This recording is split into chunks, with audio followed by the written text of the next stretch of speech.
Galera, tudo bom? Comigo tudo, eu espero que com vocês também. A gente está vindo hoje aqui para pagar a aula da semana anterior, né, que a gente teve que adiar, e que seria exatamente uma aula que nós iríamos utilizar para fazer alguns direcionamentos, né, de quais partes do livro, quais partes do material a gente iria basicamente ter que dar uma atenção maior, né, ter que estudar por elas para fazermos a nossa última nota do bimestre, tá? Então assim, galera, desde já eu queria deixar vocês sobre aviso, né, de que nada de muita preocupação. Tinha muita gente que me chamando no PV, pelo amor de Deus, professor, como é que vai ser aquele estresse todo, ó, de boa, tá? Eu pensei em algo bem simples para vocês, então vocês vão ver que facilmente, claro, tendo alguma dedicação, correndo atrás desse material aí na internet e até mesmo no próprio livro, vocês terão uma certa facilidade, até uma certa segurança em fazer essa nossa avaliação. Desde já, para que vocês possam assistir o filme, ou o vídeo, né, no caso, com uma tranquilidade um pouco maior, vocês não será a prova, tá? Então não é aquela prova propriamente dita, será a resolução de questões que eu peguei, né, de materiais que eu já tinha aqui em casa, tá? E eu vou disponibilizar 4 questões lá no Google Classroom. Mais tarde, assim que terminar a aula aqui, vocês já podem ir lá no Google Classroom, que vocês irão perceber que essa pasta ela foi criada, né? Ela estará criada. E aí vocês vão ter algumas questões em anexo, vocês baixam as questões e vão resolvê-las, tá? Desde já dizer que essa resolução eu vou colocar na atividade, mas estou reforçando aqui também. Essa resolução ela tem que ser feita de forma escrita, numa folha de caderno, tá? Só respostas, tá? Não precisa copiar as perguntas, apenas respostas, tá bom? Na ordem, viu, galera? Façam na ordem para que eu tenha uma certa, digamos assim, facilidade na hora de corrigir as questões. Lembre que são muitas pessoas, eu terei que ler tudo isso já para fechar essas notas na quinta-feira, então não é tão simples assim, tá bom? Então façam ela na ordem, beleza? Num caderno escrito, só respostas. Identifica de caneta mesmo, coloca teu nome, tua série, identificado lá de caneta, bem em cima, tá? Tira uma foto e manda para mim. Então nada de digitar, beleza? O que vocês podem fazer ainda é escanear, mas as atividades só terão validade se elas forem escritas, tá bom? Então atividades digitadas elas não serão contabilizadas. Então, por favor, muito juízo. E também muito cuidado para não estar repetindo a atividade, eu vou ter essa preocupação também. Então nada de pegar a atividade de um coleguinha e ir lá e postar a mesma coisa, tá? Tenham senso, tenham, acima de tudo, né? Como seria? De ser justo, né? Sejam justos comigo e sejam justos principalmente com vocês mesmos, tá bom? O que eu fiz aqui, galera? Como vocês podem perceber, infelizmente a aula ela tem que ser gravada, porque eu não tenho condições estruturais aqui de fazer as lives, pelo menos por enquanto ainda não, né? Ainda estamos aqui mexendo e infelizmente a estrutura em si não deixa eu fazer as lives, é muito complicado. Até para gravação mesmo, eu estou fazendo essa gravação num horário em que a galera não está trabalhando aqui para tentar evitar os ruídos, tá? Mas talvez de vez em quando vocês escutem algumas pancadas. Mas qual a ideia? Eu vou direcionar para vocês como que vai funcionar isso daqui, tá bom? Então vem comigo aqui que eu vou explicar direitinho e também já reforçando, ó, deixa a frequência de vocês aí nos comentários e se tiverem alguma dúvida, manda para mim no Zap que eu vou estar disponível no Zap para tirar as dúvidas de vocês, beleza? Então, ó, esse aqui é o plano que eu produzi para que vocês tenham, né? Aí mais ou menos uma base de como que vai funcionar. Ó. Esse aqui é o plano ainda da semana passada, né? Porque a aula deveria ter acontecido na sexta-feira, mas devido ao simulado lá, o avanço acabou não havendo. Aqui são os objetivos que a gente sempre utiliza e é aquilo que o professor ele quer conquistar com as aulas ministradas, com o conteúdo ministrado. E esse aqui foi o material que eu escolhi, né, para fazer a revisão de vocês.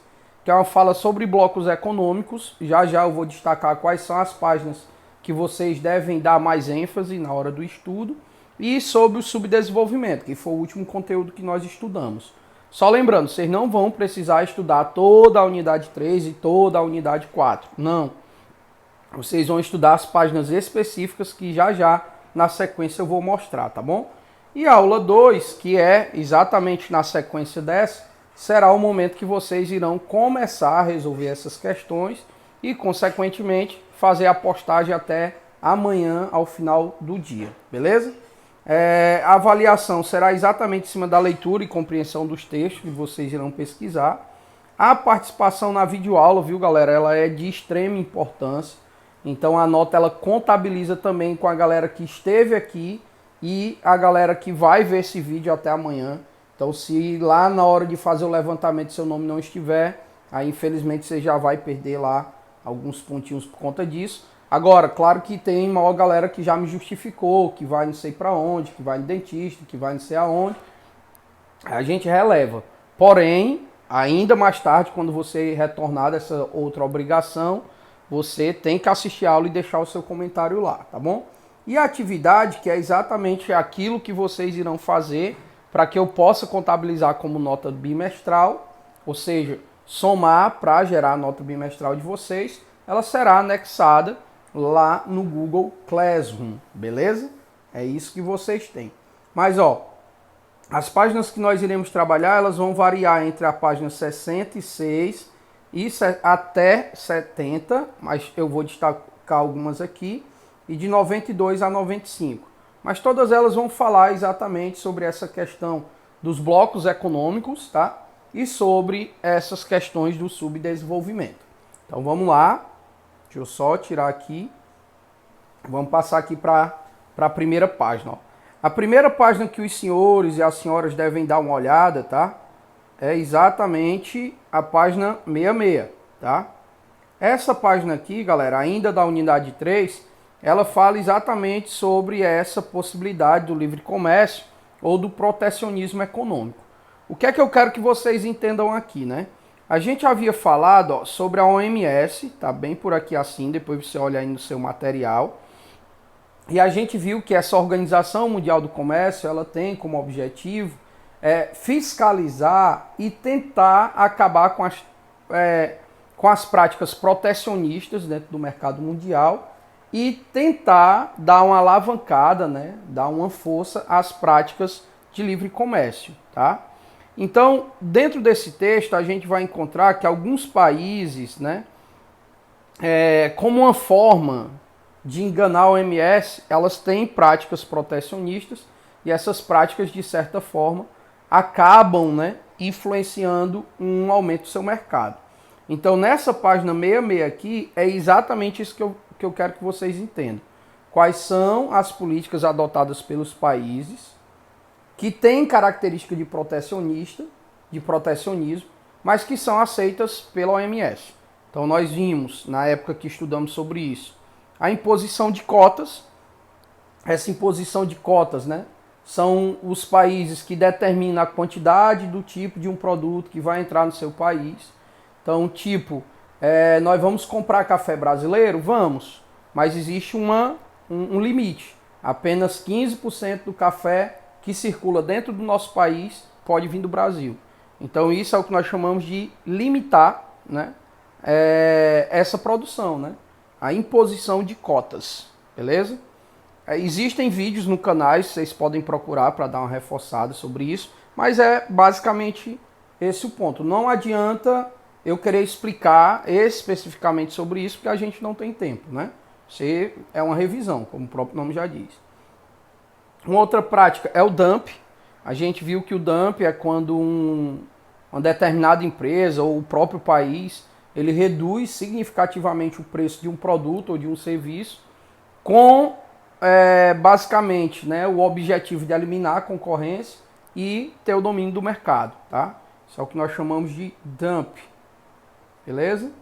Ó, o próximo, que é exatamente essa sequência, né?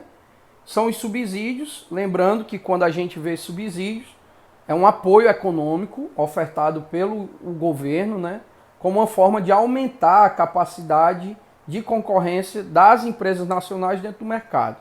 Então, toda vez que você ouvir falar em subsídio, entenda como uma participação do governo em uma determinada ou um determinado setor de produção ou de oferta de serviço, como forma de ajudar essa empresa a ser mais competitiva dentro do mercado.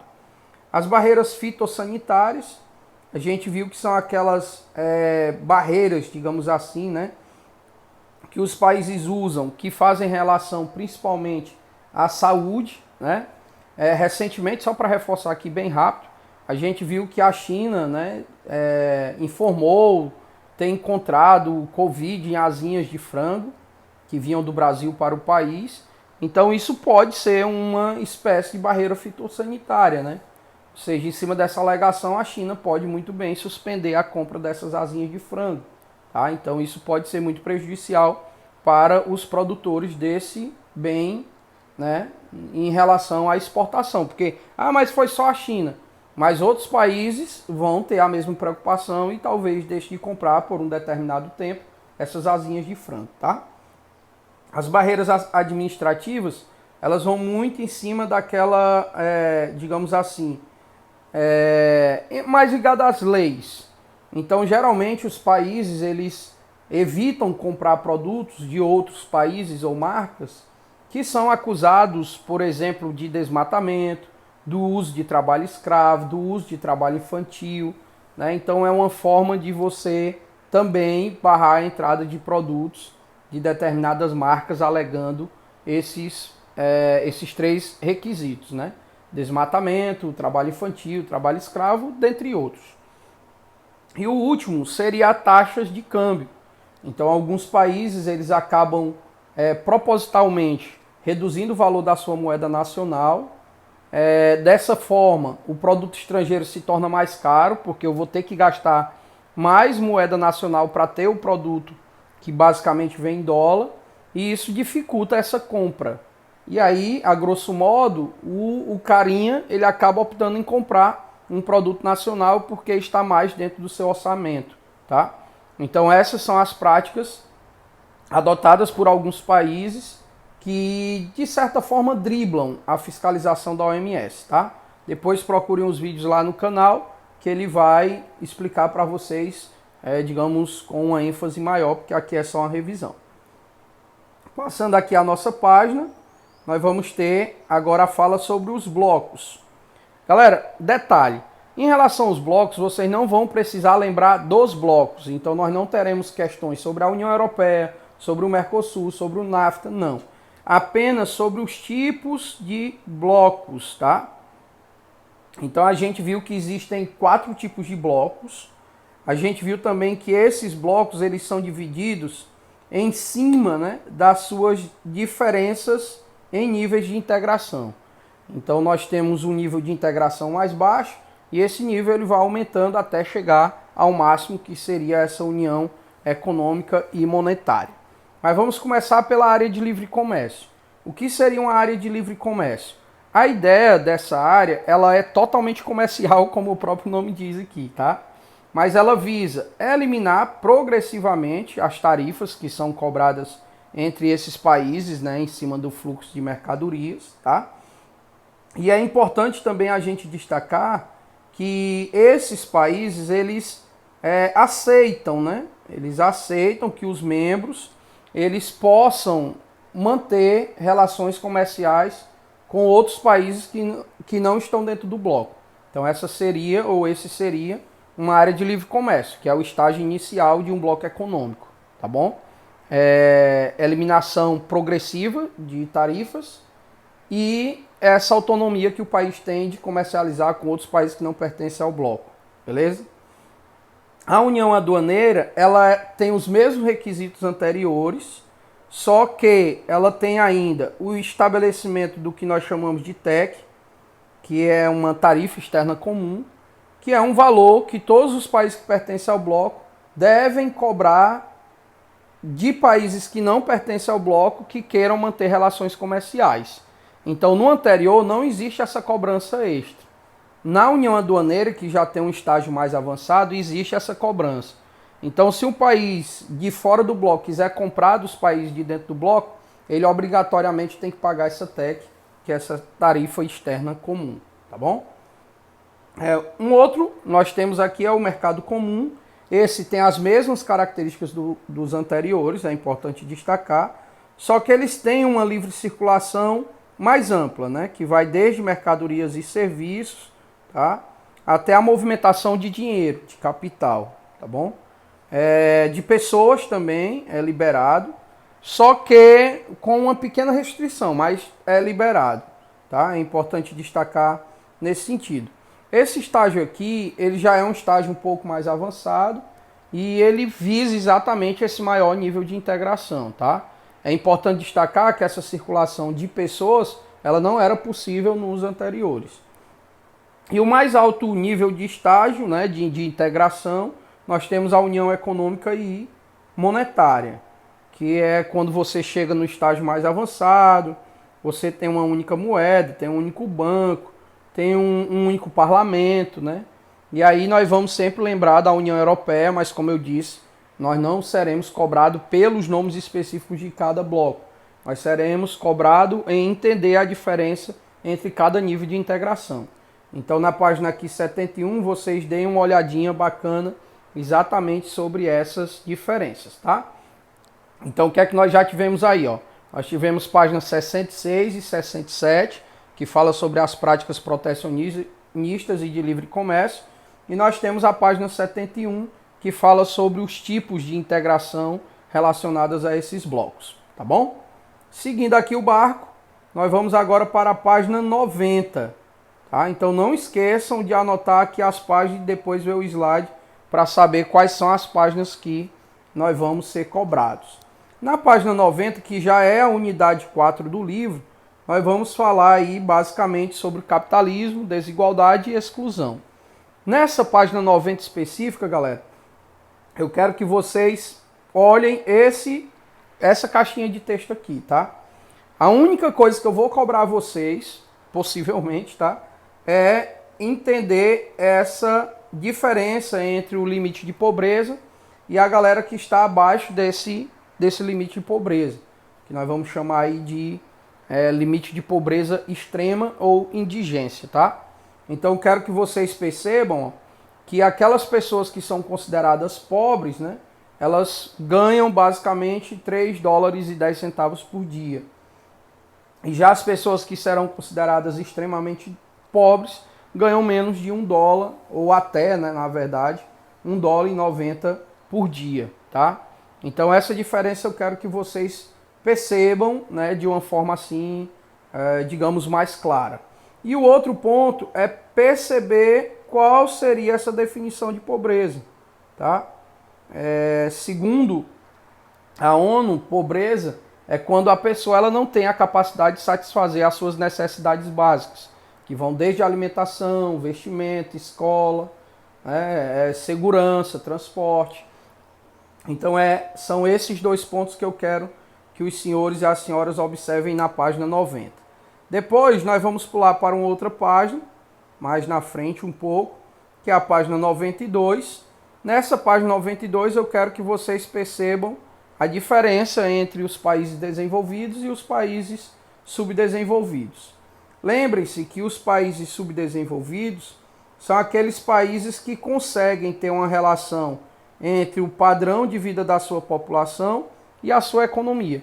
Ou seja, os países desenvolvidos são aqueles que economicamente têm uma solidez e, consequentemente, conseguem transformar esse bom aspecto econômico em qualidade de vida para sua população, tá? Já os subdesenvolvidos, isso não acontece. São países que geralmente a economia já não é lá essas coisas e, consequentemente, não consegue atender às necessidades de sua população. Porém, há países subdesenvolvidos que têm uma economia boa, que é o caso do Brasil, da China, da Rússia, mas que não conseguem transformar essa economia em qualidade de vida, tá? Então, nessa página 92 é exatamente isso que eu quero que vocês percebam. O que é um país classificado como desenvolvido e o que é um país classificado como subdesenvolvido. Nós também temos, digamos, assunto lá no canal que falam sobre este assunto, tá? Depois vocês irão pular para a página 95 do livro. Na página 95 vocês irão apenas entender e lembrar o que é o Índice de Desenvolvimento Humano. Eu disse para vocês que ele é um cálculo que acontece por temporadas e que serve para acompanhar a realidade, né, em diferentes aspectos de determinados países, tá bom? Quais são os aspectos utilizados para o cálculo do IDH? Nós temos a escolaridade, que aqui aparece como alfabetização, que dá na mesma, né? Então eles fazem um estudo para saber quanto tempo a população daquele país dedica para sua formação, né? Para sua escolaridade. Nós temos também um outro aspecto que é a renda per capita, que seria uma divisão do PIB entre a população desse país, saber basicamente quanto que isso daria para cada um, né? Por isso de per capita, por cabeça. E nós temos ainda a expectativa de vida, que seria basicamente a qualidade de vida dessa população, se é boa, se é ruim, tá? Então o IDH ele serve exatamente para entender a realidade da população de determinado lugar e ela se baseia basicamente nesses três aspectos: escolaridade, renda e qualidade de vida, beleza? Seria basicamente isso que vocês devem dar uma olhada nessa página 95. E mais na frente nós teremos só mais duas páginas, que é a página 102, onde eu quero que vocês conheçam algumas características que estão relacionadas, digamos assim, né, a esses países subdesenvolvidos. Então é claro que cada país tem um nível de desenvolvimento, subdesenvolvimento diferente, tá? Mas dá para separar algumas características que são comuns a esses países subdesenvolvidos. Uma delas é a precária condição de vida. Então são países que têm índice de pobreza bastante elevado, né? Podemos dizer assim. Em relação à alimentação, ele deixa muito a desejar, a moradia, tá? Então a gente precisa entender que as condições de vida de boa parte da população desses países não são lá essas coisas, né?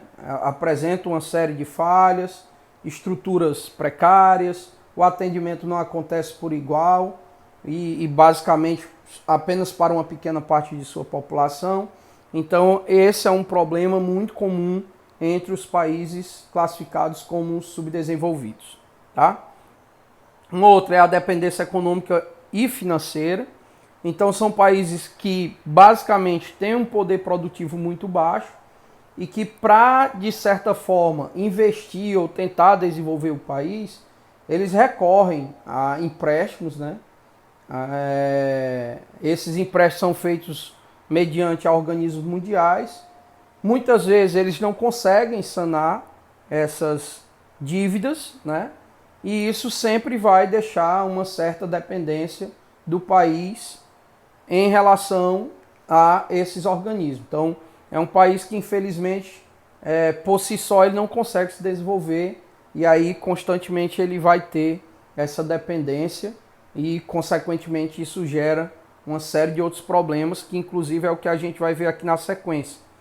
O endividamento externo, tá? Então, esses países, galera, são países que, como eu disse, como eles recorrem a empréstimos, né? Como eles têm essa dependência financeira em relação a países, eles acabam se endividando, né? Então são países que contraem grandes dívidas, não conseguem pagar essas dívidas e isso gera, digamos assim, infelizmente um pagamento de juros exorbitantes que atrapalha o crescimento e o desenvolvimento desse país, tá bom? E por último, é claro, também a dependência tecnológica. Então são países que não conseguiram se desenvolver, acompanhar as tecnologias que os outros países desenvolveram e, consequentemente, para ter um determinado produto ou ter um determinado, digamos assim, nível de tecnologia, eles precisam comprar e comprar caro de outros países. Então eles têm uma dependência tecnológica muito alta, tá? Então, basicamente, galera, é isso que vocês vão ter que estudar para resolver as questões que vêm logo na sequência, tá? Então, nesse momento, eu já estou ou já deverei ter postado a atividade para vocês, tá? Então, vocês vão lá no Google Classroom, aproveita o horário, que eu acho que é logo a sequência, não sei, ou se é mais tarde, para resolver essas questões.